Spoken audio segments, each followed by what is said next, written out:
Bismillahirrahmanirrahim.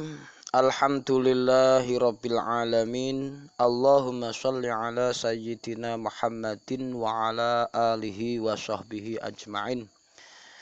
Kisah Sayyidina Bilal radhiyallahu an. Umayyah bin Khalaf adalah salah seorang pemuka golongan musyrikin dari suku Quraisy. Ia mempunyai seorang hamba sahaya bernama Bilal bin Rabah dari asal keturunan Habasyah, Ethiopia.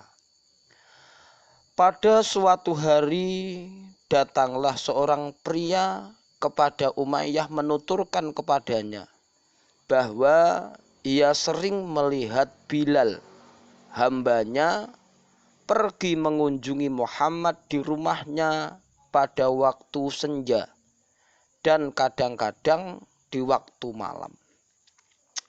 Berkata pria itu kepada Umayyah, "Aku mengira bahwa hambamu Bilal telah masuk perangkap Muhammad dan telah menggabungkan diri dengan orang-orang kita yang sudah menganut agama yang dibawanya. Hal itu dapat dilihat dari sikapnya yang ragu-ragu bila ia hendak memasuki rumah Muhammad, menoleh ke kanan dan ke kiri seolah-olah takut disaksikan oleh orang lain." Bertanya Umayyah kepada pembawa berita itu, "Apakah benar yang engkau katakan itu? Dan tidakkah engkau salah melihat?" "Benar," jawab si pembawa berita itu. "Aku tidak sangsi lagi bahwa dialah hambamu Bilal yang aku melihatnya mondar-mandir ke rumah Muhammad dan bukan orang lain. Karena itu aku laporkan kepadamu agar engkau menghajar dia untuk mencegah jangan sampai diikuti oleh hamba-hamba kita yang lain dan membendung meluasnya ajaran Muhammad yang nampaknya sudah mulai merayap ke dalam hati banyak bangsawan dan pemuka-pemuka bangsa kita." Segera setelah mendengar pengaduan orang laki-laki itu, berdirilah Umayyah meninggalkan tempat, pulang kembali ke rumahnya dengan hati yang membara karena marah dan jengkel dari hambanya yang secara diam-diam mengunjungi Muhammad tanpa izin daripadanya. Ia memanggil Bilal yang segera menghadap majikannya dengan menundukkan kepala, dan sekujur tubuhnya gemetar melihat kedua mata majikannya melotot memancarkan letupan kebengisan dan kemurkaan yang menakutkan. Berkata Umayyah kepada Bilal, "Benarkah apa yang aku dengar tentang dirimu, bahwa engkau mondar-mandir mengunjungi Muhammad di bawah naungan malam yang gelap, dan bahwa engkau telah beriman kepadanya, menerima agamanya, dan meninggalkan Tuhan-Tuhanmu Lata dan Uzza yang telah menjadi persembahan bangsa Arab terutama suku Quraisy sejak dahulu kala?" Berucap Bilal menjawab pertanyaan majikannya, "Jika engkau telah mendengar berita Islamku, maka tidak sepatutnya aku berdusta dan mengingkari apa yang terjadi sebenarnya, bahwa aku memang berkali-kali mengunjungi Muhammad dengan keyakinan penuh telah menyatakan imanku kepadanya dan kepercayaanku kepada segala apa yang dibawanya, dan bahwa aku telah berketetapan hati akan mematuhi segala perintah dan ajaran yang diwahyukan oleh Tuhan kepadanya. Dan sejak detik ini aku tidak akan merahasiakan lagi hubunganku dengan Muhammad, dan tidak akan menjadi persoalan bagiku bila hal itu diketahui oleh semua orang di kota ini. Berkata Umayyah dengan nada marahnya, selaku majikan yang menyombongkan diri. Tidakkah engkau sadar bahwa engkau adalah hamba sahayaku dan budak belianku? Tidak bedanya engkau dengan barang-barang milikku yang lain. Sejak aku telah membeli engkau, maka aku menguasai seluruh anggota badanmu, pikiranmu, dan jiwamu. Engkau tidak dapat berbuat sekehendak hatimu, berpikir dan berpendirian di luar kemauanku, apalagi bertentangan dengan pendirianku dan jalan pikiranku. Engkau telah melampaui batas-batas kebebasan bergerakmu sebagai hamba, budak belian, dan melanggar kesetiaanmu kepadaku sebagai majikan, pemilikmu. Dengan tindakanmu meninggalkan agamaku, menjadi pengikut Muhammad dan pemeluk agamanya. Bilal menjawab, bahwasanya aku adalah hamba budak belianmu dan bahwa engkau adalah majikan pemilikku. Itu adalah hal yang tidak dapat diungkiri, yang aku sendiri, yang aku sadari sepenuhnya. Dan sebagai konsekuensi dari keadaan yang demikian, aku tidak akan pernah melanggar perintahmu bagaimanapun beratnya. Bahkan andai kata engkau meminta aku melintasi sebuah lembah yang penuh dengan binatang buas di tengah malam yang gelap gulita, ataupun memerintahkan aku memikul batu-batu yang berat di bawah terik matahari yang menyengat, aku akan melakukan semua itu sesuai dengan perintahmu, tanpa mengeluh atau membantah. Akan tetapi hati nuraniku, jiwaku, dan akal pikiranku adalah milikku pribadi. Tidak seorang pun yang dapat menguasainya kecuali diriku sendiri. Dan bukanlah menjadi urusanmu bagaimana aku harus berpikir dan berperasaan selama aku menjalankan tugasku sebagai hamba buruhmu dengan baik dan sempurna, dengan tiada menimbulkan kerugian moral maupun material bagimu. Umayyah bin Khalaf menjadi meluaplah marahnya dan makin naik pitamnya mendengar jawaban Bilal yang seakan-akan menantang itu. Ia berkata dengan nada suara yang keras, engkau adalah milikku, dari ujung rambut kepalamu hingga tumit kakimu. Tidak terkecualikan pula akal pikiranmu dan hati nuranimu. Terimalah akibat perbuatanmu dan tindakan gegabahmu itu. Aku akan menghajarmu dengan berbagai siksaan dan azab sampai engkau sadar diri dan kembali kepada agamamu, meninggalkan jauh-jauh agama Muhammad dan ajaran-ajarannya yang engkau anut itu. Begitu Umayyah usai mengucapkan kata-kata ancamannya itu, disergaplah Bilal, diikat kedua tangan dan kedua kakinya kuat-kuat, lalu dilemparkannya ia ke sebuah tanah lapang, di mana banyak anak-anak bermain sehingga ia menjadi tontonan mereka.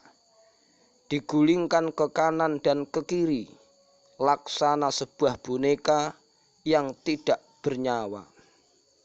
Bertanya Umayyah kepada Bilal yang sedang merintih kesakitan, akibat tendangan anak-anak dan tusukan batu kerikil yang tajam di bawah tubuhnya yang terbelenggu itu. Bagaimana engkau merasakan siksaanku? Mana lebih baik bagimu? Kembali kepada Tuhan-Tuhan kami Lata dan Uzza dengan meninggalkan agama yang baru yang dibawa oleh Muhammad itu, ataukah tetap dalam keadaan yang engkau alami sekarang ini? Bilal menjawab pertanyaan dan tawaran majikannya itu bukan dengan kata-kata, melainkan hanya dengan pandangan tajam yang disorotkan oleh kedua matanya. Seolah-olah ia menantang majikannya seraya berkata, "Cambukmu dengan leluasa dapat menyentuh tubuhku. Belenggumu dapat mengikat leher, tangan dan kakiku.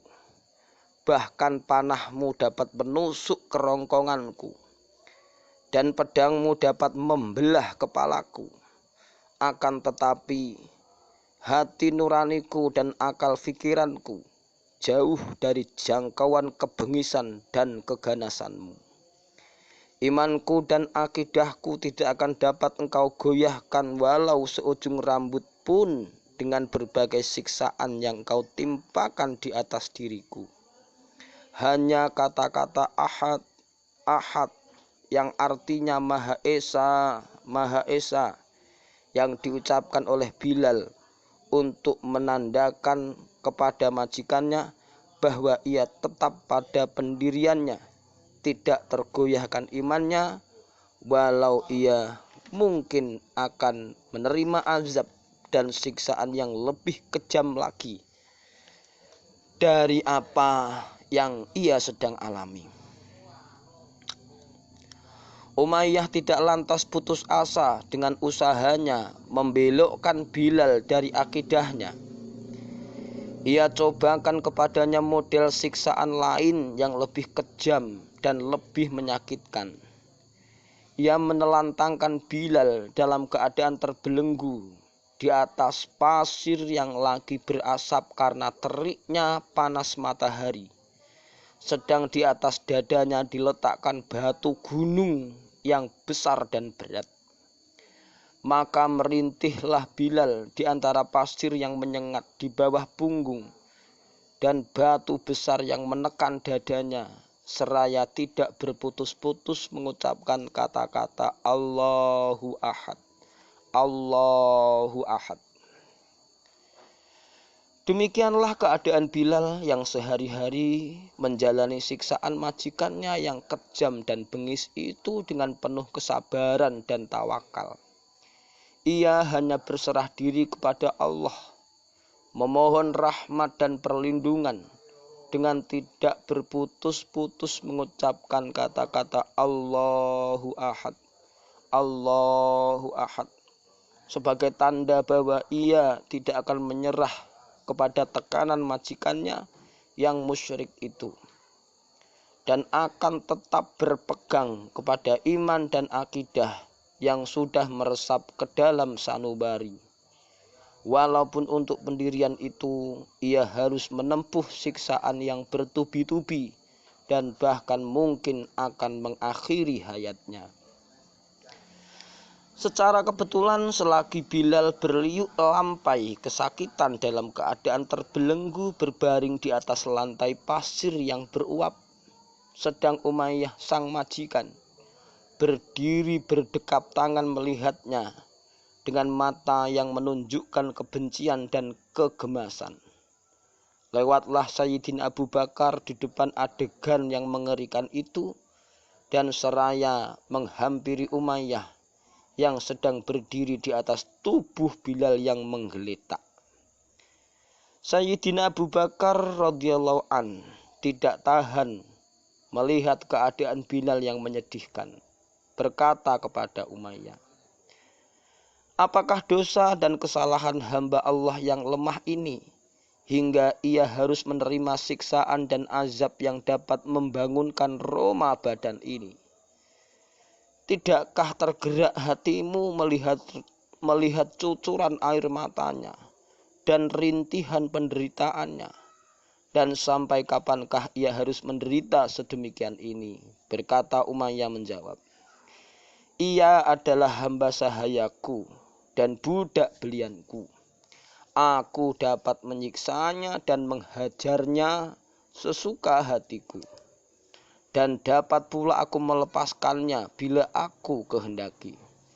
Tidak seorang pun dapat mencampuri urusan hubunganku dengan hambaku ini, yang menjadi biang keladi, hingga ia harus mengalami keadaan seperti ini, tidak lain dan tidak bukan ialah engkau dan kawanmu Muhammad. Jika engkau menaruh belas kasihan dan bersimpati kepadanya, belilah dia daripadaku dan bebaskanlah ia dari penderitaannya ini. Aku pun sudah membencinya karena ia membandel dan berkeras kepala, enggan melepaskan akidah dan imannya kepada Muhammad. Akan tetapi selama ia masih menjadi milikku, niscaya aku tidak akan menghentikan siksaanku kepadanya sebelum ia meninggalkan agama Muhammad dan kembali kepada agama kita yang bertuhan kepada Lata dan Uzza. Abu Bakar radhiyallahu an tidak menyia-nyiakan kesempatan yang diberikan oleh Umayyah dengan penawarannya itu, yang segera ia setujui, dan terjadilah seketika itu transaksi jual beli budak Bilal. Bilal segera dilepaskan dari segala ikatan dan belenggunya oleh Abu Bakar. Diberdirikannya tegak di depannya seraya berucap kepadanya, wahai Bilal, engkau telah kubeli dari Umayyah dan menjadi milikku, dan pada saat ini pula sebagai majikanmu. Aku menyatakan bahwa engkau bebas dari perbudakan dan pemilikanku. Engkau sejak detik ini menjadi seorang manusia merdeka, sebagai makhluk Allah yang hanya berhamba kepadanya. Aku bukan lagi pemilikmu dan tidak mempunyai kelebihan di atas dirimu. Aku dan engkau adalah sesama makhluk Allah. Di hadapannya tidak ada kelebihan bagiku atas dirimu. Demikian bagimu atas diriku, kecuali dengan takwa dan amal soleh. Bilal dari seorang hamba budak belian menjadi salah seorang daripada para sahabat Rasulullah yang dekat dan mendapat kehormatan. Diangkat oleh Rasulullah sebagai juru adzannya, muadzin. Para mufassirin ahli tafsir menghubungkan turunnya ayat-ayat Al-Quran ayat 1 sampai dengan 21 dalam surat Al-Lail dengan peristiwa Bilal tersebut di atas. Adapun ayat-ayat termaksud berbunyi sebagai berikut. A'udzubillahi minasyaitonir rajim.